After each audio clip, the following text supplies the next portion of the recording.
Enggak lupa. Allah wabarakatuh. A'udzubillah minasyaitonirrajim. Bismillahirrahmanirrahim. Allahumma shalli ala sayyidina Muhammad wa ala ali sayyidina. Bismillahirrahmanirrahim. Para sedulur, para kadang, sedikit menjawab pertanyaan beberapa teman. Jadi sing mari nangis wih nyesel. Jadi gak ngerti mati. Yang menanyakan bahwa antara mendoakan Allah itu batasannya sampai mana dan kuasa Allah itu sampai mana. Artinya larangan untuk mendoakan Allah. Saya mulai dengan surat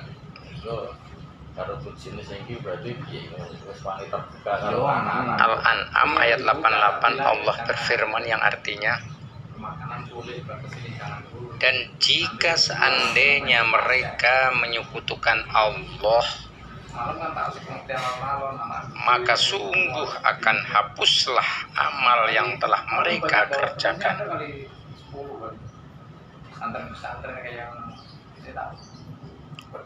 Firman Allah di surat Al-An'am 88.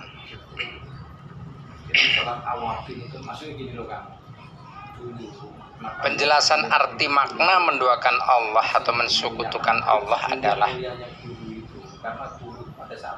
menduakan segala kekuasaan dan kendali Allah, seakan-akan Allah tidak sendirian mengatur dan mengendalikan segala sesuatu. Maka di mana esanya Allah? Pertanyaannya. Karena menurut akal manusia bahwa Allah itu seperti penguasa yang hanya duduk di atas langit mengawasi manusia.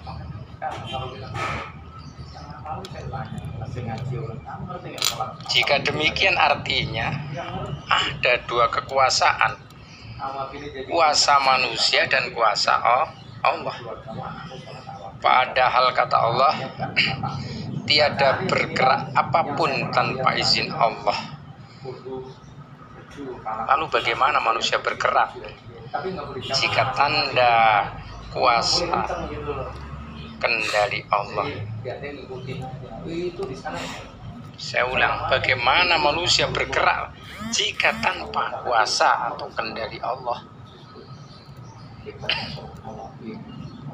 Maka benar bahwa sebenarnya manusia itu benda mati, dan yang maha hidup itu wajib hanyalah Allah semata-mata. Ini untuk pejalan pencari Tuhan. Mungkin ada istilah sangkan para itu mati dipahami. Bahkan yang mengatakan wujud, aku wujud Allah, ini tahap awalnya. Saya akan lanjutkan nanti dipahami sendiri, mudah-mudahan pada paham. Jika semuanya dipahami, maka penyerahan sepenuhnya tercapai. Adanya yang tampak, keikhlasan, keridhaan atas segala kejadian yang terjadi atas manusia itu sebab kesadaran akalnya memahami bahwa tiada terlepas satu zarah pun, satu detik pun atas jasadnya tanpa kuasa kendali Allah.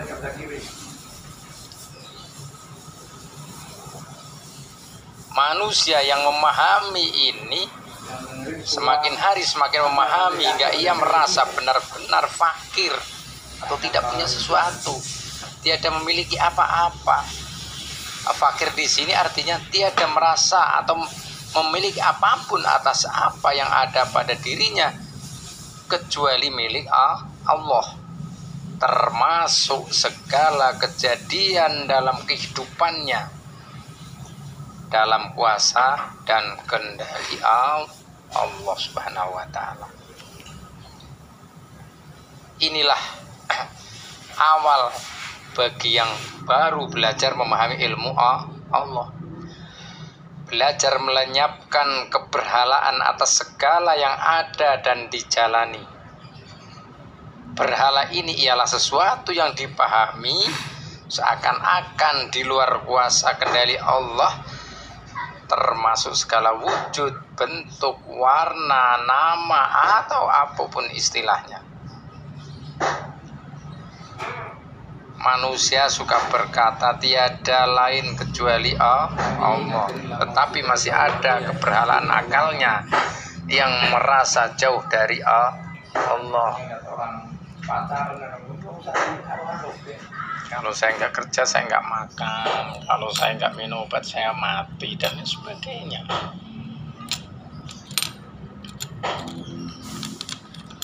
Kata-kata itu seolah-olah nanti yang akan menjadi syirik khafi, menjauhkan kita dari Allah.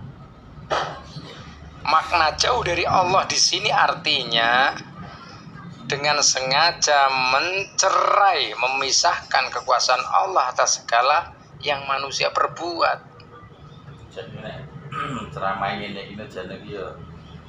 Allah yang menciptakan segala perbuatan baik, buruk, dan Allah pula yang mengendalikan keduanya. Kenapa? Pertanyaannya, kenapa baik dan buruk itu harus ada? Disinilah cara Allah membuat atau mengendalikan dan menguasai keseimbangan alam ini. Maka dikatakan alam ini kosong, sebab yang ada hanya Allah yang maha hidup, berkekekalan, maha tunggal, maha esa, dan tiada sekutu bagi Allah. Meskipun itu hanya kuasa hidup seekor Allah semuanya mengatur. Jika di dalam ini hanya ada Allah, bagaimana bisa ada sebutan nama lain seperti manusia dan makhluk seperti malaikat, jin, iblis, hewan? Maka yang nampak dilihat itu ialah hiasan, bagian dari keesaan Allah yang maha agung. Jika semuanya Allah, maka segalanya akan musnah. Musnah di sini artinya tiada berkekalan. Maka segala sesuatu selain Allah tidak akan pernah ada, terdohir atau yang wujud sekalipun itu sebutir debu. Saya ulang lagi ya. Jika semuanya Allah, maka segalanya akan musnah. Arti musnah di sini tiada berkekalan. Maka segala sesuatu selain Allah tidak akan pernah ada, sekalipun itu sebutir debu. Maka sungguh tiada lagi aku, melainkan hanya Dia semata, meliputi zahir dan batin kita semua. Ya, semoga kajian ini bermanfaat. Mungkin nata bahasanya kurang bagus, tapi coba dengarkan ulangi 2-3 kali supaya kita nanti tidak menyalahkan orang lain, tidak benci dengan orang yang berbuat tidak baik, karena kita harus bisa kembali Allah. Santelahnya adalah bahwa manusia benar-benar dikendalikan oleh Allah dengan 4 sifatnya, bahimiyah, sabuhiyah, syaitoniyah, dan rububiyahnya. Mungkin itu saja, cukup sekian. Wassalamualaikum warahmatullahi wabarakatuh.